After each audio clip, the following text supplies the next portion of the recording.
საღამოშვიდობის გილოცავთ დამოუკიდებლობის დღეს 26 მაისია BMG TV-ზე საქმის კურსის ეთერში ვაჯამებთ ამბებს ბიზნესზე და ეკონომიკაზე. მე ანელა პიაშვილი ვარ და სამუშაო დღეს ბოლოს მნიშვნელოვან საქმიან ამბებს გიყვებით BMG-ის გუნდის წევრებთან ერთად.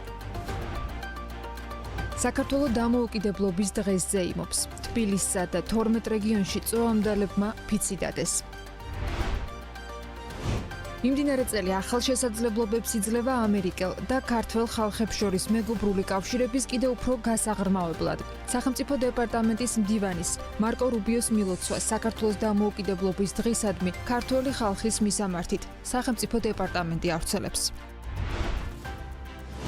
ევროკავშირი და მისი წევრი ქვეყნები გულითადად ულოცავენ საქართველოს დამოუკიდებლობის დღეს. ამ მნიშვნელოვან დღეს ვადასტურებთ ევროკავშირის ურყევ მხარდაჭერას საქართველოს დამოუკიდებლობის, სუვერენიტეტის და ტერიტორიული მთლიანობის მიმართ მის საერთაშორისო აღიარებულ საზღვრებში. წერია ევროკავშირის მისალოც წერილში. დამოუკიდებლობის დღე მიულოცეს პრემიერს სერბეთის რესპუბლიკის პრემიერმა, ბულგარეთის რესპუბლიკის პრემიერ-მინისტრმა, ხორვატმა კოლეგამ და ჩინეთის სახალხო რესპუბლიკის სახელმწიფო საბჭოს პრემიერმა. პრეზიდენტის სახელზე მისალოცი წერილები იყო პრეზიდენტ ტრამპისგან, სომხეთის რესპუბლიკის პრეზიდენტისგან, რომის პაპ ლეო მე-14-ისაგან, ჩინეთის სახალხო რესპუბლიკის პრეზიდენტისაგან. ასევე სლოვაკეთის რესპუბლიკის პრეზიდენტი მისალოც წერილში აღნიშნავს, რომ ეს დღე სიმბოლურად განასახიერებს ქართველი ხალხის სიმტკიცეს, შეუპოვრობას და თავისუფლების, სუვერენიტეტის და დემოკრატიული განვითარებისაკენ სწრაფვას. გილოცავთ დამოუკიდებლობის დღეს. საქართველოს დამოუკიდებლობის აღდგენიდან 35 და 1918 წელს დამოუკიდებლობის გამოცხადებიდან 100 წელს აღნიშნავს. ტრადიციულად თავისუფლების მოედანზე საქართველოს დამოუკიდებლობის დღისადმი მიძღვნილი ცერემონია გაიმართა დედაქალაქში, სადაც 600-მდე რეკრუტმა სამხედრო ფიცი დადო. საქართველოს დედაქალაქში თავისუფლების მოედნის გარდა ახალწვეულებმა ფიცი დადეს კიდევ საქართველოს სხვადასხვა 12 კუთხეში ისტორიულ ადგილას უძველეს ქრისტიანულ ეკლესია-მონასტრებთან წლევანდელი ეროვნული დღესასწაულის მთავარი კონცეფცია ქრისტიანობის სახელმწიფო რელიგიად გამოცხადებიდან 1700 წლის იუბილეს მიეძღვნა სლოგანით „რწმენა გვაძლიერებს, სიყვარული გვაერთიანებს“. 35 წელიწადი გავიდა მას შემდეგ, რაც საქართველოს სახელმწიფოებრივი დამოუკიდებლობა აღიდგინა. მას შემდეგ ჩვენ კვლავაც გავდივართ 40 წლიან მოსაზრგზას. დღეს დამოუკიდებლობის აღდგენიდან 35 წლის თავზე თითოეულ პატრიოტ ქართველს შეუძლია იამაყოს, რომ საქართველო არის დამოუკიდებელი და სუვერენული, როგორც არასდროს. სწორედ დამოუკიდებლობასა და სუვერენიტეტში გაძლიერება მისცა ჩვენს ქვეყანას შეასრულება ურთულესი გამოწვევების მიუხედავად. მტკიცედ დაიცვა სარწმუნოება, შეენარჩუნა ბინამშვიდობა და დადგომოდა წინსვლისა და განვითარების უწყოთ გზას, რომელიც აუცილებლად იგვიყვანს აღთქმულ მიწამდე, ჩვენი ყველა ეროვნული მიზნის მიღწევამდე, გამთლიანებულ და გაბრწყინებულ საქართველომდე. მიმდინარე წელი ახალშესაძლებლობებს იძლევა ამერიკელ და ქართველ ხალხებს შორის მეგობრული კავშირების კიდევ უფრო გასაღრმავებლად. შტატების სახელმწიფო მდივნის მარკო რუბიოს საქართველოს დამოუკიდებლობის დღისადმი ქართველი ხალხის მიმართ მილოცვა არის. მისალოც წერილში ხაზგასმულია, რომ ამერიკის შეერთებული შტატები ურყევად უჭერს მხარს საქართველოს სუვერენიტეტს და ტერიტორიულ მთლიანობას მის საერთაშორისო აღიარებულ საზღვრებში. ჩვენ ვდგავართ ქართველი ხალხის გვერდით მდგრადი უსაფრთხოების, თავისუფლების და დამოუკიდებლობისაკენ მათ სწრაფვაში. ამერიკის შეერთებული შტატები ერთგულია პარტნიორობისა, რომელიც შეესაბამება საქართველოს მისწრაფებებს უსაფრთხო და აყვავებული მომავლისაკენ. აღნიშნულია განცხადებაში, რომელიც სახელმწიფო დეპარტამენტის მხრიდან გავრცელდა. ევროკავშირის წარმომადგენლობათა წევრი ქვეყნების საელჩოები საქართველოს დამოუკიდებლობის დღეს ერთობლივი განცხადებით ულოცავენ და მასში აღნიშნულია, რომ პროგრესი დემოკრატიული რეფორმების, კანონის უზენაესობის და ფუნდამენტური თავისუფლებების დაცვის მიმართულებით კვლავაც არსებითია ევროპულ გზაზე წინსვლისთვის. ევროკავშირი და მისი წევრი ქვეყნები გულითადად ულოცავენ საქართველოს დამოუკიდებლობის დღეს. წერია განცხადებაში, სადაც აღნიშნულია, რომ ბოლოს 3 წლების განმავლობაში ევროკავშირი და მისი წევრი სახელმწიფოები გვერდში უდგანან საქართველოს და საიმედო გრძელვადიან პარტნიორებად რჩებიან. ამ მნიშვნელოვან დღეს კვლავ ვადასტურებთ ევროკავშირის ურყევ მხარდაჭერას საქართველოს დამოუკიდებლობის, სუვერენიტეტის და ტერიტორიული მთლიანობის მიმართ მის საერთაშორისო აღიარებულ საზღვრებში. წერია განცხადებაში. საქართველოს მილოცვებს იღებს მსოფლიოს სხვადასხვა ქვეყნებიდან. პოლონეთის საგარეო საქმეთა სამინისტრო ქართულ ხალხს დამოუკიდებლობის დღეს ულოცავს. მე და ჩემი მეუღლე გულთბილად ულოცავთ ქართულ ხალხს საქართველოს დამოუკიდებლობის დღეს ძალიან ვამაყობ ჩვენს ორ ერს შორის არსებული ხანგრძლივი მეგობრობით. ნათქვამია ასევე ბრიტანეთის მეფე ჩარლზ მესამის ოფიციალურ გზავნილში, რომელიც საქართველოს პრეზიდენტმა მიიღო. პრეზიდენტმა მისალოც წერილები მიიღო ბელგიის მეფე ფილიპესაგან, ბოსნია და ჰერცეგოვინას პრეზიდიუმის თავმჯდომარისაგან, აზერბაიჯანის პრეზიდენტისგან, ილჰამ ალიევისგან, კორეის პრეზიდენტისგან. მისალოცი წერილები იყო პრემიერის სახელზეც, თურქი ხალხის სახელით გულითადად გილოცავ თქვენ და ქართულ ხალხს მეზობელი და მეგობარი საქართველოს დამოუკიდებლობის დღეს, ნათქვამია თურქეთის პრეზიდენტის მისალოც წერილში. პრემიერმა მისალოცი წერილები მიიღო აზერბაიჯანის პრეზიდენტის, ჩინეთის, ხორვატიის, ბულგარეთის, სერბეთის და სომხეთის პრემიერ-მინისტრებისაგან, ასევე პრეზიდენტის სახელზე იყო გამოგზავნილი დონალდ ტრამპის წერილი და ასევე ჩინეთის პრეზიდენტის მილოსვა.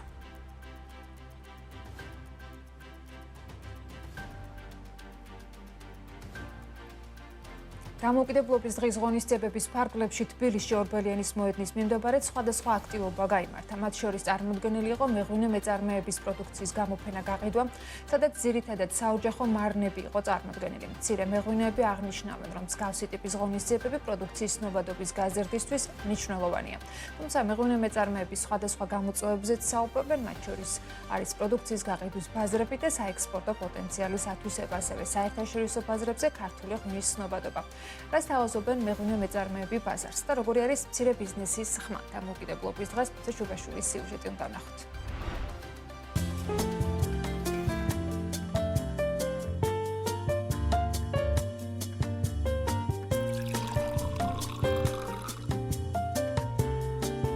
ჩვენ ვაწარმოებთ ღვინოებს კახეთიდან, ძირითადად ხმარობთ კახურ ყურძნის ჯიშებს, ეს არის რქაწითელი, საფერავი, ქისი, მწვანე, ასევე ვაწარმოებთ ვაშლის ღვინოს, ალუბლის ღვინოს, დაბალ ალკოჰოლურს, რომელსაც ქვია ზაქარა და ეს იწარმოება გორში უკვე სოფელ ტყვიავში.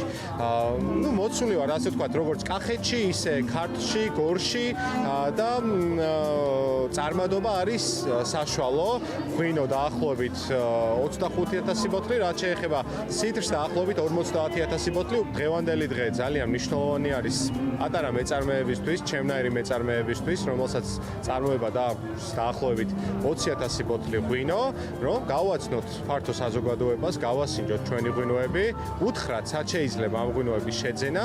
ქართულ ლოკალურ ეროვნულ დონეზე ღვინო აღიარებული არის და ყველამ კარგად იცის კარგი და ცუდი ღვინის გარჩევა, თუმცა ჩემი დიდი სურვილია, რა თქმა უნდა, ეს არ არის მარტივი, ამას სჭირდება პროცესები, ამას სჭირდება დრო, 2, 3, 4, 5 და შეიძლება უფრო მეტი წელიც, რომ საერთაშორისო ბაზარზე უფრო მეტად აღიარებული და ცნობადები ვიყოთ.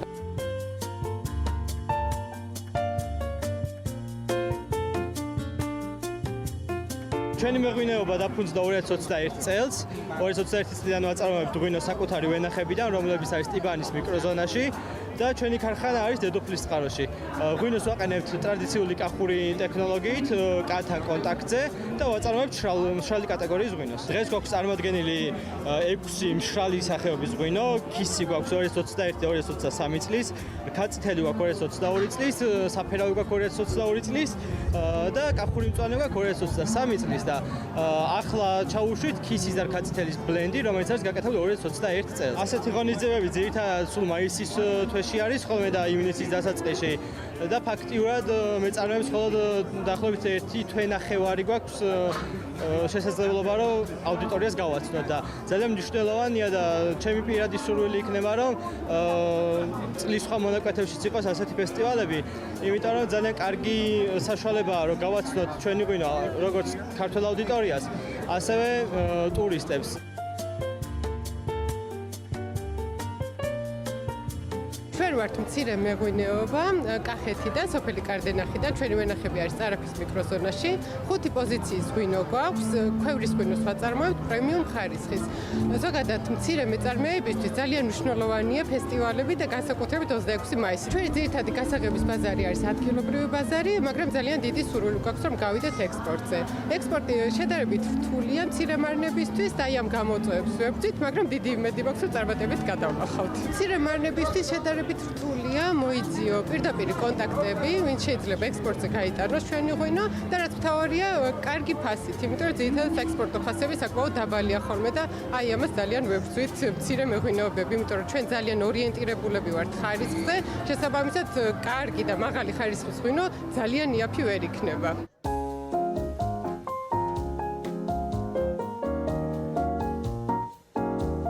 ვაწარმოებთ მშრალ ღვინოს ჯერჯერობით, ტრადიციული ქვევრის ქარვის ფერღვინოს და თეთრ ღვინოს კლასიკური წესით დაყენებულს.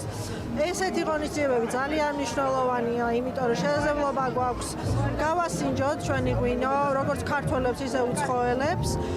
დღეს საკმაოდ ბევრი უცხოელი იყო და მოეწონათ კახური ღვინო. რა თქმა უნდა, გვინდა რომ გავზარდოთ განყიდვები, გავზარდოთ ცნობადობა და გავიდეთ საქართველოს ფარგლებს გარეთაც და გავიდეთ ექსპორტზე. წარმოდგენილი გვაქვს ორი ტიპის ღვინო, ეს არის გორული მწვანე და შავკაპიტო. ეს არის ბიომეღვინეობა, ანუ ბიოვენახები გვაქვს ჩვენს კომპანიას. არის მშრალი, საკმაოდ ძველი ჯიში, რომლის აღდგენაც მოვახდინეთ სულ რამდენიმე წლის წინ. უფრო მეტი გაცნობადობა, უფრო მეტი ასე ვთქვათ გამოფენები, უფრო მეტი ტურისტი, რომელიც ნამდვილად არ გვაკლია.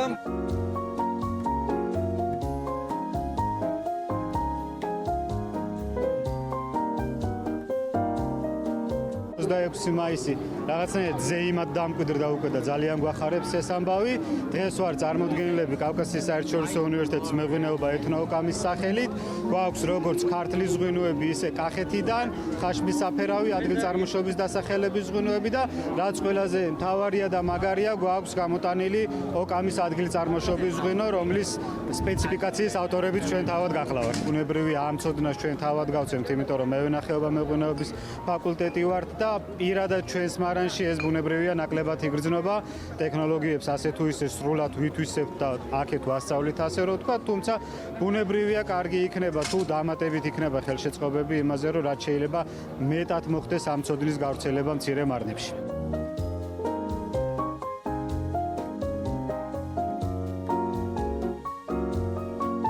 ვაწარმოებთ 4 სახეობის ღვინოს, ყველა სახეობა არის ქართლიდან. ამ კუთხითაც გვინდა ცოტა განვითარება და პოპულარიზაციის გაწევა, რადგან ქართლი არც თუ ისე პოპულარულია. მეღვინეობაში უფრო ხშირად კახეთი ისმის და არადა ქართლი იჩაგრება იმის მიუხედავად, რომ არის პოტენციურად ძალიან წარმატებული კუთხე. მცირე მარნებისთვის გამოწვევა საკმაოდ რთულია დღესდღეობით, იმიტომ რომ ბევრი გამოწვევის წინაშე ვდგავართ რა. დიდი კონკურენცია საქართველოს ბაზარზე ძალიან და ცოტა გვიჭირს ხოლმე. თავიდან უფრო გვიჭირდა სხვადასხვა ადგილებში ჩვენი ადგილის დამკვიდრება, მაგრამ დღესდღეობით უკვე იმის გათვალისწინებით, რომ შარშან გასინჯეს და დააგემოვნეს ჩვენი ღვინოები, წელს უკვე თვითონ გვიკავშირდებიან სხვადასხვა ბარები და რესტორნები და უნდათ რომ ჩვენი ღვინო შეიტანონ და ზოგადად მცირე მარნებისთვის ეს დიდი სტიმულია. გვინდა რომ უფრო და უფრო მომავალ წლებში ასორტიმენტის გავზარდოთ და უფრო და უფრო მეტ ხარისხზე ვიმუშაოთ.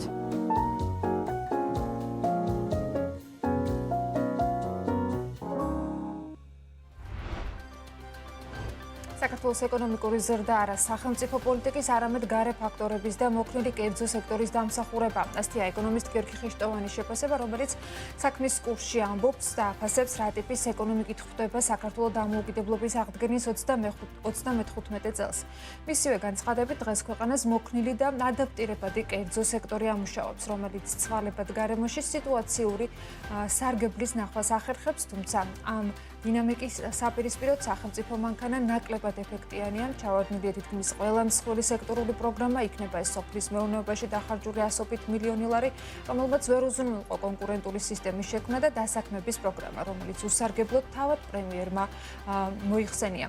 რომელსაც ზურგის ქარი შეცვლის მიმართულებას და გარე ეფექტები გაქრება, ჩვენ აღმოჩნდებით სრულიად მოუმზადებლები, რადგან სახელმწიფოს რეალური გრძელვადიანი განვითარების პოლიტიკა არ გააჩნია, ამბობს ხიშტოვანი.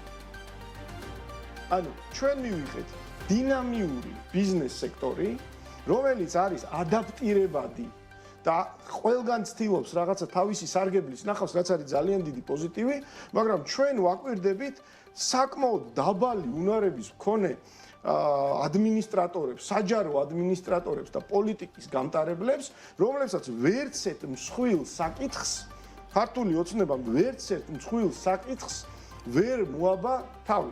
სოფლის მეურნეობა, ტურიზმი, სოციალური მხარდაჭერა, სოციალური პოლიტიკა, დასაქმების პოლიტიკა. არ ვიცი, ხო, ამიტომაც რა არის იცით?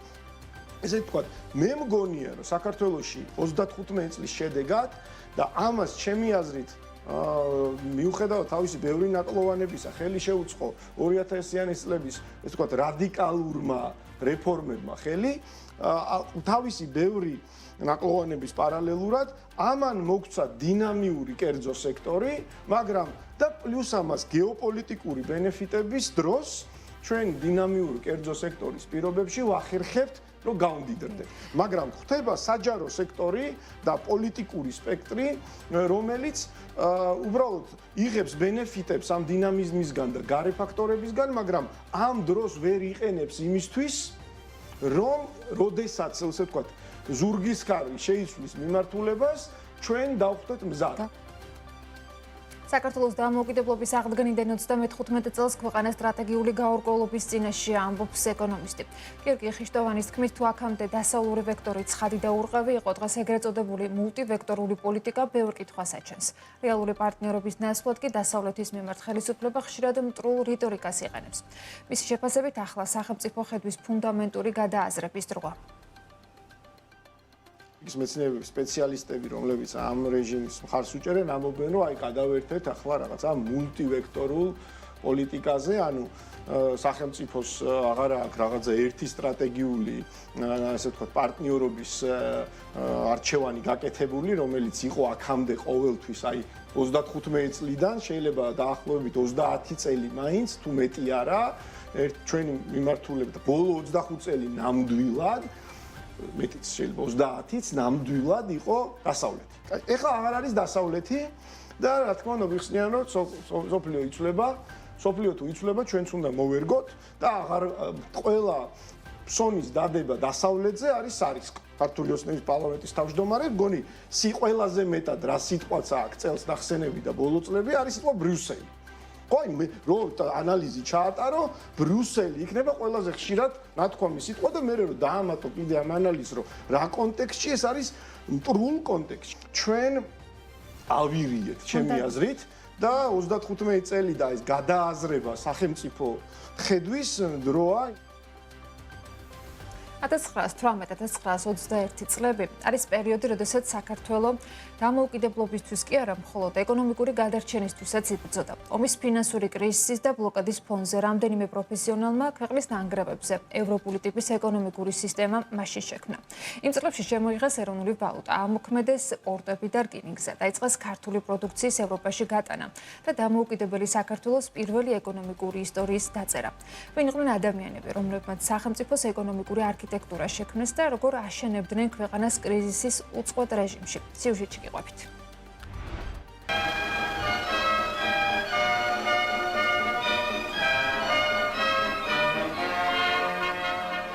რეალურ ისტორიაზე დაფუძნებული ბიზნეს დრამა. ქრონიკა იმისა, თუ როგორ ცდილობდა რამდენიმე პროფესიონალი, რომ ქვეყნის ნანგრევებზე ევროპული ტიპის პროგრესული საბაზრო ეკონომიკა ეშენებინათ. მაშინ 1918-1921 წლებში, როდესაც საქართველოს დემოკრატიული რესპუბლიკა ახლად მოპოვებული დამოუკიდებლობის შენარჩუნებას და გამყარებას ცდილობდა, ეკონომიკური მართვის მოდელი კლასიკური ბიუროკრატია არ ყოფილა. ეს უფრო მეტად კრიზის მენეჯმენტის უწყვეტი რეჟიმი იყო. ეკონომიკური ვერტიკალი კონცენტრირებული სამი მთავარი უწყების გარშემო იყო. ფინანსთა და ვაჭრობა მრეწველობის სამინისტრო, რომელიც ქვეყნის მთავარ ფინანსურ ჰაბს წარმოადგენდა და საგადასახადო პოლიტიკას, საბაჟოებს, მონეტარულ ემისიას და ევროპულ სახელმწიფოებთან სავაჭრო ხელშეკრულებებს აკონტროლებდა. ასევე მიწათმოქმედების, შრომისა და გზათა სამინისტრო, რომელიც იმ წლებში რესპუბლიკის უმსხვილესი დამსაქმებელი და რესურსების გამკარგავი იყო და ამიერკავკასიის რკინიგზისა და პოსტატელეგრაფის მართვასა და მასშტაბურ აგრარულ რეფორმებზე იყო პასუხისმგებელი. და ასევე საქართველოს სახელმწიფო ბანკი, რომელიც დამოუკიდებლობის მოპოვებიდან 1 წლის შემდეგ 1919 წელს დაარსდა და თანამედროვე ცენტრალური ბანკის ფუნქციას ასრულებდა, კერძოდ ფულის მიმოქცევას. და კრედიტებს არეგულირებდა და ეროვნული ვალუტის სტაბილურობაზე მუშაობდა. ამ უწყებების უკან კი ადამიანები იდგნენ. ადამიანები, რომლებიც ქვეყანას ნაბიჯ-ნაბიჯ აშენებდნენ. ჩვენი ქვეყნის ისტორიამ რამდენიმე მათგანის სახელი განსაკუთრებულად შემოინახა. ერთ-ერთი მათგანი კონსტანტინე კანდელაკი. იგივე ეროვნული ვალუტის მამა იყო, რომელიც ჯერ ფინანსთა და ვაჭრობა მრეწველობის მინისტრის ამხანაგი. იგივე მოადგილე იყო. შემდეგ კი 1919 წლის მარტიდან მინისტრის პოსტიც დაიკავა. მოსკოვის კომერციული ინსტიტუტის კურსდამთავრებულს, კოოპერაციული მოძრაობის აღიარებულ ლიდერსა და თეორეტიკოსს, ისტორიული წყაროები როგორც პრაგმატულ ფინანსისტს ისე ახასიათებენ. ქართული ფულის ნიშნების, ანუ ბონების მიმოქცევაში გაშვება და საგარეო ვაჭრობის ბალანსის ფორმირება მისი უშუალო დამსახურებაა და სწორედ კონსტანტინე კანდელაკმა მოახერხა, რომ დასავლეთ ევროპაში ეკონომიკური მისიები ჩამოეყალიბებინა და ლონდონსა და პარიზში ქართული პროდუქციის ექსპორტზე მოლაპარაკებები პირადად ეწარმოებინა. ამავე სამინისტროს მანამდე გიორგი ჟურული ხელმძღვანელობდა. პარიზის სამთო ინსტიტუტის და მოსკოვის სასოფლო-სამეურნეო აკადემიის კურსდამთავრებული. ეროვნულ დემოკრატი, რომელიც კოალიციურ მთავრობაში კაპიტალისტურ ფრთას წარმოადგენდა და სწორედ მან იცოდა ყველაზე კარგად ჭიათურის მანგანუმის, ქვეყნის მთავარი საექსპორტო ოქროს ფასი. სწორედ მისი მინისტრობისას ევროპულ ძალებთან პირველი სტრატეგიული ეკონომიკური ხელშეკრულებები დაიდო. მიწათმოქმედების, შრომისა და გზათა სამინისტროს კი აგრარული რეფორმატორი ნოე ხომერიკი ხელმძღვანელობდა. ხომერიკმა თითქმის შეუძლებელი მისია შეასრულა. რადიკალური აგრარული რეფორმა, რომლის შედეგადაც მსხვილი მემამულეების მიწების ნაციონალიზაცია მოხდა და ისინი გლეხებს სიმბოლურ ფასად გადაეცა, რითაც ბოლშევიკური სცენარი თავიდან აიცილეს, რაც მიწების იძულებით კოლექტივიზაციას მოიაზრებდა. საქართველოს სახელმწიფო ბანკი კი ახლად მოპოვებული დამოუკიდებლობის პირობებში იასონ ლორდ-გეფანიძემ ჩაიბარა, რომელიც ისტორიას ამ უწყების ფინანსურ არქიტექტორად შემორჩა. პარალელურად ბანკის უმაღლეს მმართველ ორგანოს, ბანკის საბჭოს ნიკო ელიავა ხელმძღვანელობდა. ამ პროფესიონალებით დაკომპლექტებულმა გუნდმა კი უპრეცედენტო ამბავი შექმნა. 3 წელზე ნაკლებ დროში ნულოვანი საწყისი კაპიტალით, ომისა და ეკონომიკური ბლოკადის პირობებში ფუნქციონირებადი რკინიგზა შეინარჩუნა, პორტები ამოქმედა, ვალუტა შემოიღო და ქართული პროდუქციის ევროპულ ბაზარზე გატანაც დაიწყო. იმ წლებში დამოუკიდებელი საქართველოს პირველი ეკონომიკური ისტორიაც დაიწერა და ამ ისტორიაში მათი ხელწერა სამუდამოდ დარჩება. როგორი არის ქვეყნის ეკონომიკის ისტორია ამასობაში, რომლის სიძლიერეც პირდაპირ არის დაკავშირებული დამოუკიდებლობასთან. რა გზა განვლო საქართველოს ეკონომიკამ დამოუკიდებლობის აღდგენიდან 1991 წლიდან დღემდე. მოკლე ვიდეო ისტორია დაგაქცევთ. დამოუკიდებელი საქართველოს ეკონომიკური ისტორია 1991 წლიდან ფაქტობრივად ნულიდან უფრო სწორედ კი უმძიმესი მინუსიდან იწყება. საბჭოთა კავშირის დაშლამ და გეგმური ეკონომიკის კრახმა ქვეყანა უმძიმეს კრიზისში ჩააგდო. სამოქალაქო ომისა და პარალიზებული ეკონომიკის ფონზე 1991-დან 1994 წლამდე ქვეყნის ეკონომიკა რეკორდული 68%-ით შემცირდა. ინფლაციამ 1993 წელს წარმოუდგენელ 15,000%-ს მიაღწია. ქვეყანაში კუპონის ქაოტური ეპოქა იდგა. საქართველოს მსოფლიოს ერთ-ერთი უღარიბესი სახელმწიფო გახდა, სადაც მთლიანი შიდა პროდუქტი ერთ სულ მოსახლეზე სულ რაღაც $550 შეადგენდა, თუმცა პირველი ეკონომიკური სინათლე 95 წელს გამოჩნდა. ეს დამოუკიდებელი საქართველოს ისტორიაში პირველი ფისკალური წელია, როდესაც ქვეყნის ეკონომიკა არ შემცირდა და პირიქით 2,6%-ით გაიზარდა. მალე ეროვნული ვალუტა ლარი მიმოქცევაში ჩაეშვა და პირველი ფისკალური წელი დადებითი მაჩვენებლით დაიხურა. 90-იანი წლების ბოლოს დაწყებული სტაბილიზაცია 1998 წლის აზიურმა კრიზისმა შეაფერხა, თუმცა 2003 წლისთვის ბიუჯეტის შემოსავლები უკვე $1 მილიარდ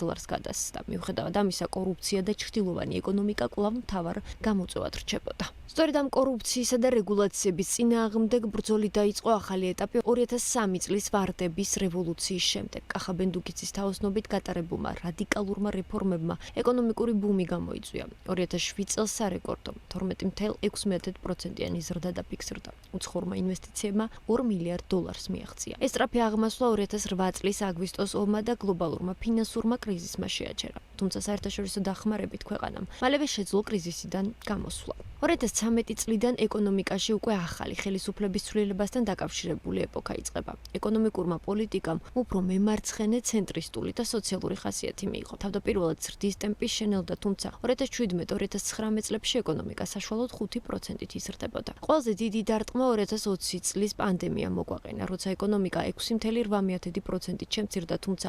2021-2022 წლების სწრაფი აღდგენის პერიოდი აღმოჩნდა. განსაკუთრებით 2022 წელს, როცა რუსეთ უკრაინის ომის ფონზე გაზრდილმა მიგრაციულმა ნაკადებმა ეკონომიკა ურნიშნა 10.1%-იან ზრდაზე გაიყვანა. რაც ეხება უახლეს პერიოდს 2023 წელი ისტორიული აღმოჩნდა. ეკონომიკა 7.9%-ით გაიზარდა. წლის ბოლოს კი საქართველომ ევროკავშირის კანდიდატის სტატუსიც მიიღო. თუმცა 2024 წელი საკმაოდ ტურბულენტური გამოდგა. უცხოური გავლენის შესახებ ანუ რუსული კანონის მიღებამ, დასავლელ პარტნიორებთან ურთიერთობების დაძაბვამ და ფინანსური დახმარების ნაწილის გაყიდვამ სერიოზული შოკი გამოიწვია. ეროვნულ ბანკს რეზერვების გაყიდვაც კი მოუწია კურსის დასაჭერად. თუმცა ტურიზმისა და ტრანზიტის ხარჯზე წელი მაინც დადებითად, დაახლოებით 7%-იანი ზრდით დასრულდა. და ბოლოს 2025 წელი, რომელიც დასავლური ინვესტიციების შემცირების ფონზე ჩინური და რეგიონული კაპიტალის გააქტიურებით გამოირჩეოდა, რის მთავარი მაგალითიც ანაკლიის პორტის პროექტია. ეკონომიკის ზრდის ტემპი ისტორიულ ნიშნულს დაუბრუნდა და 5%-ის ფარგლებში დასტაბილურდა. საქართველოს ეკონომიკური განვითარება შეგვიძლია სამ ნაწილად დავყოთ.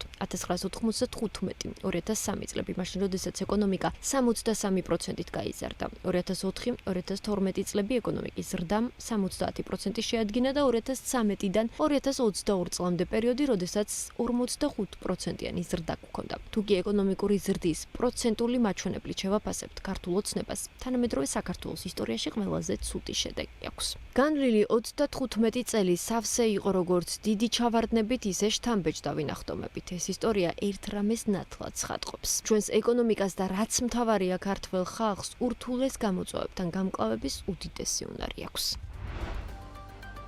აზერბაიჯანის რკინიგზამ ბაქო-თბილისი-ბაქოს რეგულარული სამგზავრო მიმოსვლა განაახლა. ბაქო-თბილისის პირველი რეისი 26 მაისს დილით შესრულდა. პარლამენტში ტურიზმის შესახებ კანონში შესატანი მორიგის საკანონმდებლო ცვლილებების პაკეტი დარეგისტრირდა, რომელიც დარგში არსებული რეგულაციების და საზედამხედველო ფუნქციების ამოქმედების კიდევ ერთხელ გადავადებას ითვალისწინებს.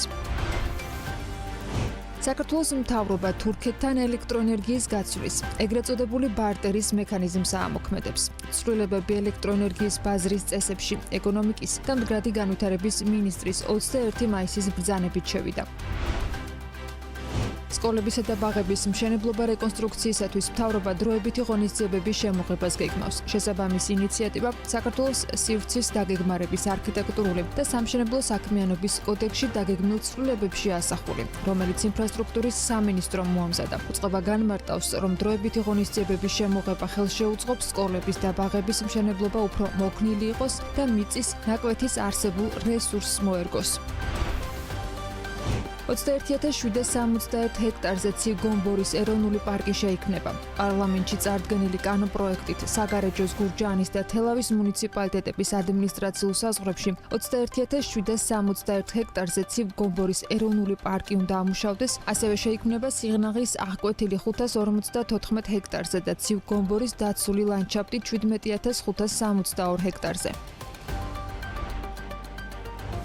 6 წლიანი პაუზის შემდეგ 26 მაისს ბაქო-თბილისი-ბაქოს მიმართულებით რეგულარული სამგზავრო სარკინიგზო მიმოსვლა აღდგა. მიმოსვლა შტადლერის ტიპის სამგზავრო შემადგენლობით განხორციელდება, რომლებიც აზერბაიჯანის რკინიგზამ რამდენიმე წლის წინ იყიდა. კომპანიის ინფორმაციით, საწყის ეტაპზე მთელ მარშრუტს აზერბაიჯანული მოძრავი შემადგენლობა და ლოკომოტივები მოემსახურება.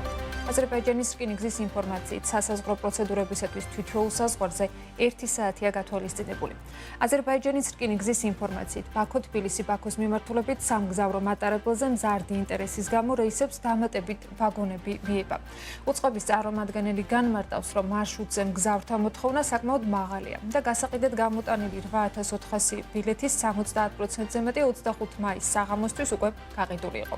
ბაქოსა და თბილისს შორის სამგზავრო მატარებლები რეისებს ყოველდღიურად შეასრულებენ. კალტენ ტაგარტის მოლოდინია, რომ მატარებლის აღდგენით ტურიზმის სექტორი დამატებით $200 მილიონი შემოსავალს მიიღებს, რითაც ახლო აღმოსავლეთის კრიზისის დანაკლისი დაბალანსდება.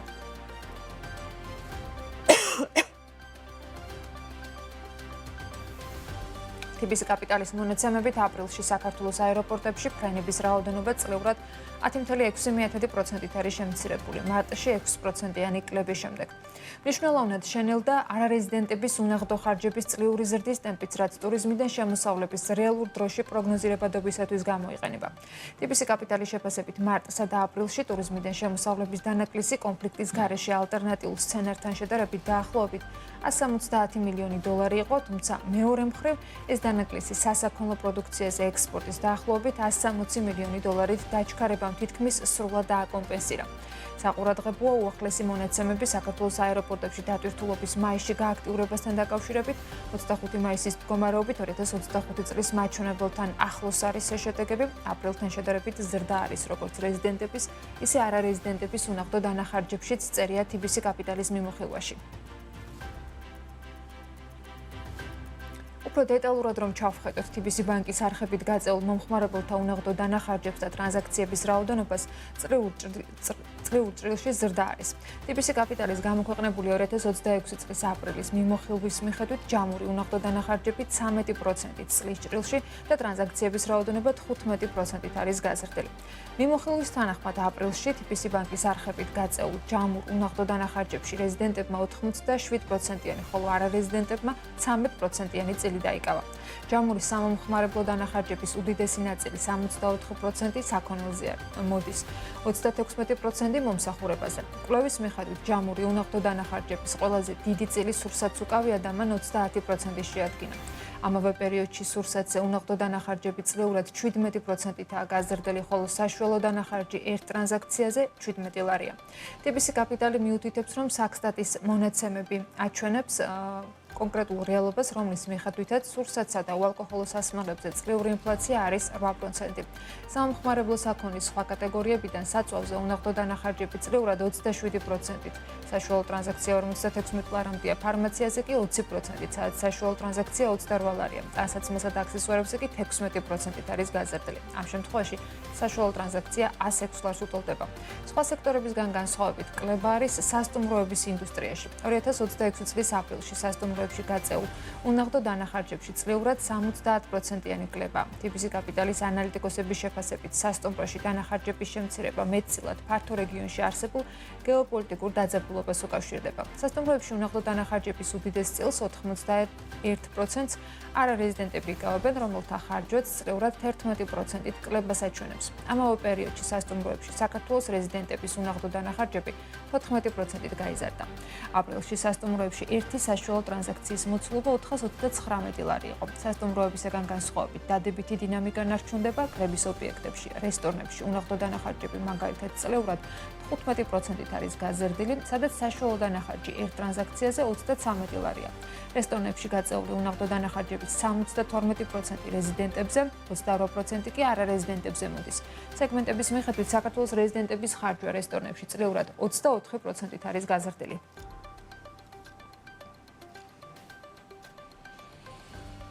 პარლამენტში ტურიზმის შესახებ კანონში შესატანი მორიგი საკანონმდებლო ცვლილებების პაკეტი დარეგისტრირდა, რომელიც ამ დარგში არსებული რეგულაციების და საზედამხედველო ფუნქციების ამოქმედების კიდევ ერთ გადავადებას ითვალისწინებს. ცვლილებები ახლებურად არეგულირებს როგორც ტურისტული საქმიანობის სუბიექტების სავალდებულო რეგისტრაციის, ისე ტუროპერატორებისათვის ფინანსური გარანტიების მოთხოვნის და მაღალი რისკის შემცველი ტურისტული საქმიანობისათვის სავალდებულო სერტიფიცირების საკითხებს. მისთვის რა იცვლება? რით ხსნიან კანონპროექტის ავტორები ამას და როგორი არის სექტორის შეფასებები? ენი გოგბერაშვილი გაეცნო ტურიზმის შესახებ კანონის მორიგ ცვლილებათა პაკეტს.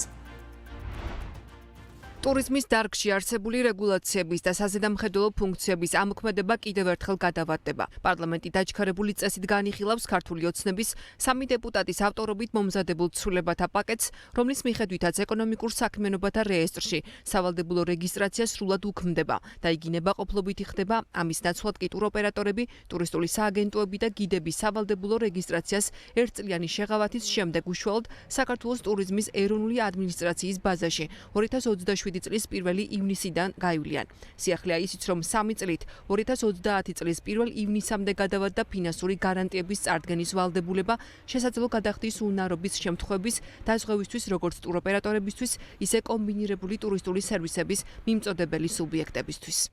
გადახდის უუნარობისაგან დაცვასთან დაკავშირებული რეგულაციები ნაცვლად 2027 წლის 1 ივნისისა ამოქმედება 2030 წლის 1 ივნისიდან. დარგის წარმომადგენლებთან აქტიური შეხვედრებისა და ინფორმაციის გაზიარების შედეგად გამოირკვა, რომ ამ ეტაპზე გადახდის უუნარობისაგან დაცვის რეგულაციების ამოქმედება მძიმე ტვირთად დააწვევა სექტორს, რასაც შესაძლოა მძიმე შედეგები მოჰყვეს ქვეყანაში ეკონომიკისა და ტურიზმის სფეროს განვითარების კუთხით. შესაბამისად მიზანშეწონილია გადავადდეს აღნიშნული რეგულაციების ამოქმედება.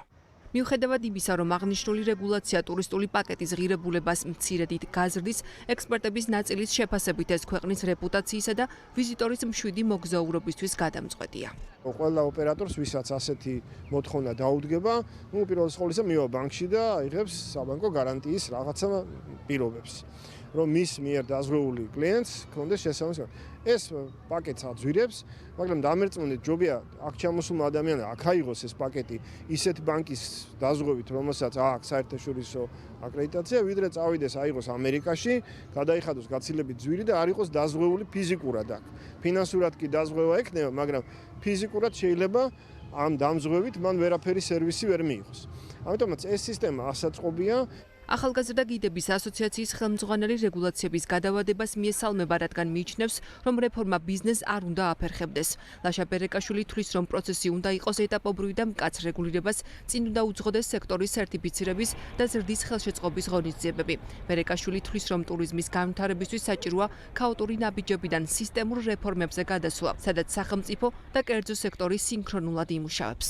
ნებისმიერ რეფორმა უნდა კეთდებოდეს ხელშეწყობისთვის და არა თქვათ ხელის შეშლისთვის და კარგია რომ ეს ამ ნაწილში მაინც გაითვალისწინეს და გადავადება მოხდა, მაგრამ ფუნდოვანი არის ზოგადად ამ კანონის საბოლოო მიზანი. ნებისმიერ კანონს თან უნდა ახდეს ზრდის კომპონენტი. ზრდის კომპონენტში გულისხმობ სერვისის ზრდას, რა თქმა უნდა, პირველ რიგში და საბოლოო ჯამში უნდა იყოს უკვე მკაცრი რეგულაცია.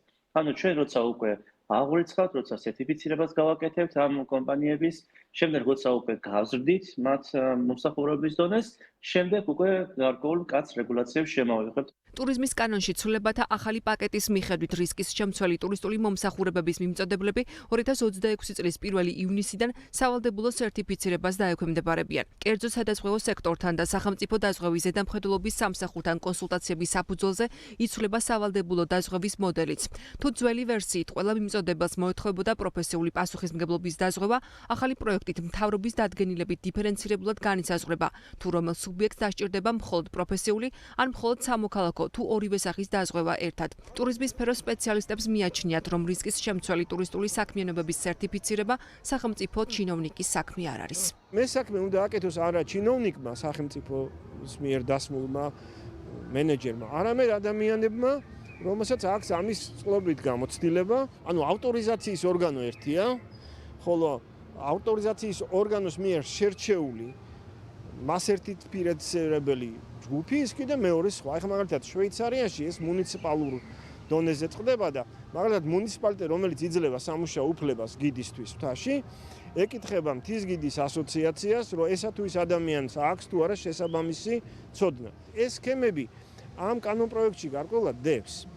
ოღონდ როგორც ყველა კანონპროექტში, მას ჭირდება რეგულირების მექანიზმი. რეგულირების მექანიზმი რამდენადაც მე ვიცი, ჯერჯერობით შექმნილი არ არის.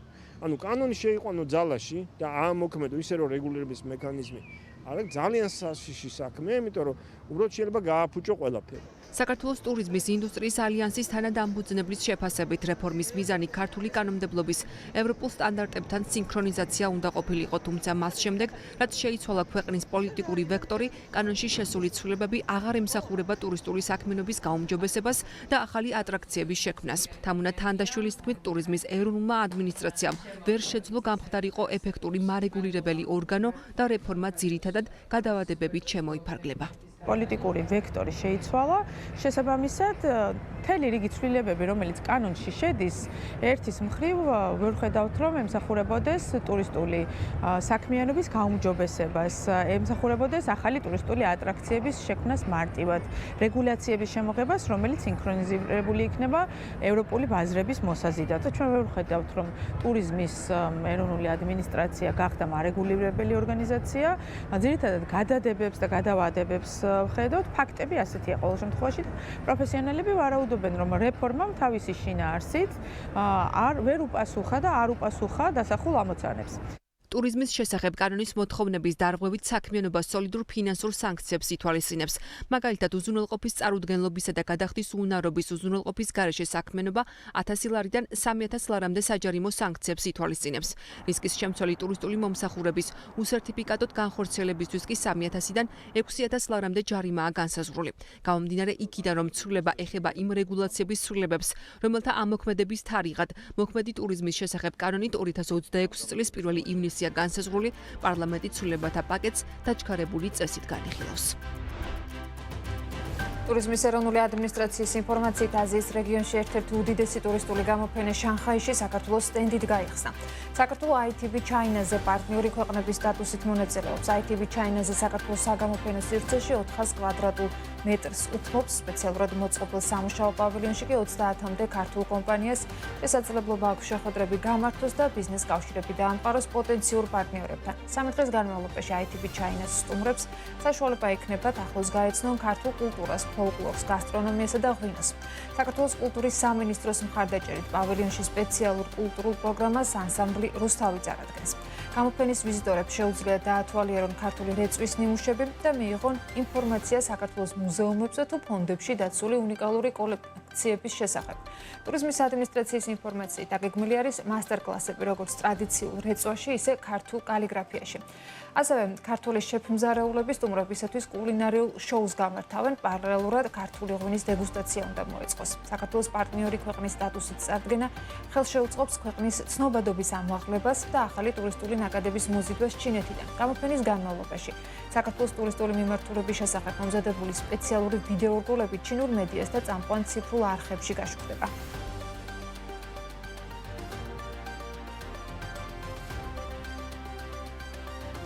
ტურიზმის ეროვნული ადმინისტრაცია რაჭის ახალი კურორტების იდეის და ვიზუალური პროექტის შექმნაზე $335,134 დახარჯავს. ამ მომსახურების შესაძენად უწყება გამარტივებულ შესყიდვას ითხოვს. შესყიდვის სააგენტოზე გამოქვეყნებული დოკუმენტის თანახმად კი თავდაპირველად ეს მომსახურება კურორტების განვითარების სააგენტომ შეიძინა, რომელიც გასულ წელს გაუქმდა და მისი ფუნქციები ტურიზმის ეროვნულმა ადმინისტრაციამ შეითავსა. ამ მომსახურებაზე გამარტივებული შესყიდვა გასული წლის აგვისტოში კურორტების განვითარების სააგენტოს ჰქონდა გამოცხადებული, რაზეც თანხმობა მიიღო. სააგენტომ 2025 წლის ოქტომბერში City Forster Part GmbH-თან ხელშეკრულება გააფორმა და ახლა ტურიზმის ადმინისტრაციამ ამ დოკუმენტში მოითხოვა ცვლილებები. ცვლილება თავის მხრივ ეხება საქართველოს ტურიზმის ეროვნული ადმინისტრაციის და საერთაშორისო კომპანია City Forster Part GmbH შორის 2025 წლის 17 ოქტომბერს გაფორმებულ 47 ხელშეკრულების ფარგლებში მეორე ეტაპზე წარმოსადგენი ანგარიშის ხედვა სტრატეგია სიცოცხლის უნარიანობის შესრულების და ჩაბარების ვადების კორექტირებას.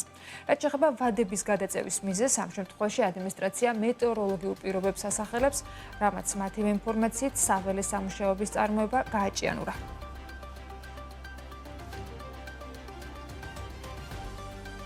$21,761 ჰექტარზე ცივგომბორის ეროვნული პარკი შეიქმნება. პარლამენტმა კანონპროექტი პირველი მოსმენით განიხილა. $21,761 ჰექტარზე ცივგომბორის ეროვნული პარკის შექმნასთან დაკავშირებით კანონპროექტი ministris მოადგილემ წარადგინა და მისი შინაარსის მიხედვით საგარეჯოს, გურჯაანის და თელავის მუნიციპალიტეტების ადმინისტრაციულ საზღვრებში 21,761 ჰექტარზე ეროვნული პარკი უნდა ამუშავდეს. შეიქმნება ასევე სიღნაღის აკვეთილი 554 ჰექტარზე და ცივგომბორის დასული ლანდშაფტის 17,562 ჰექტარზე.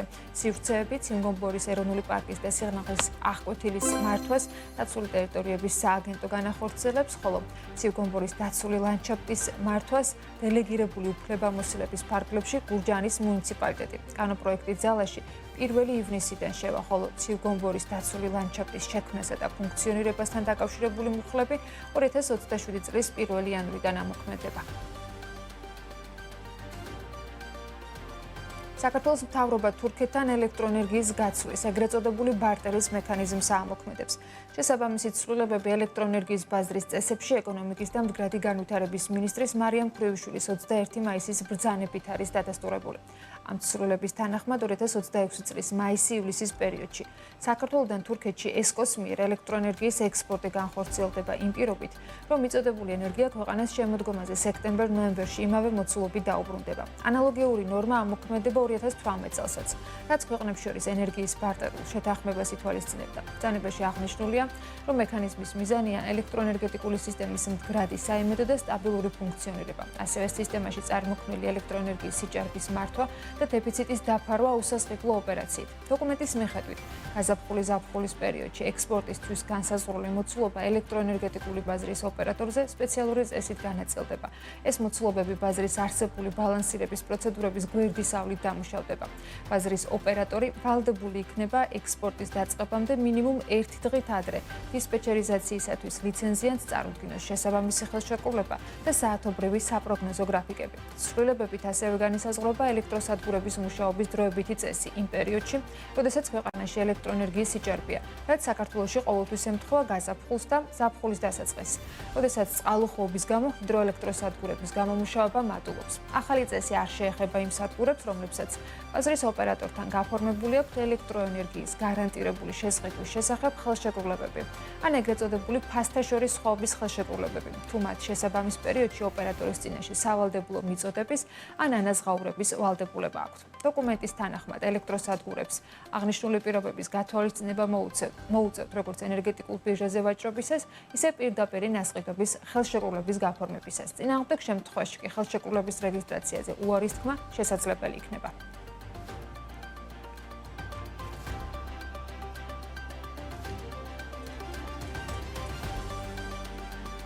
ასეთი იყო 26 მაისის საქმის კურსის შემაჯამებელი გამოშვება. წინ საქმიანი საღამო გელოდებათ, რომელსაც გიორგი თოლერდავა და ბექა ბაციკაძე გაუძღობიან. ჩვენ კი ერთმანეთს ხვალ შევხვდებით BMG TV-ს ეთერში საღამოს 7 საათზე დროებით.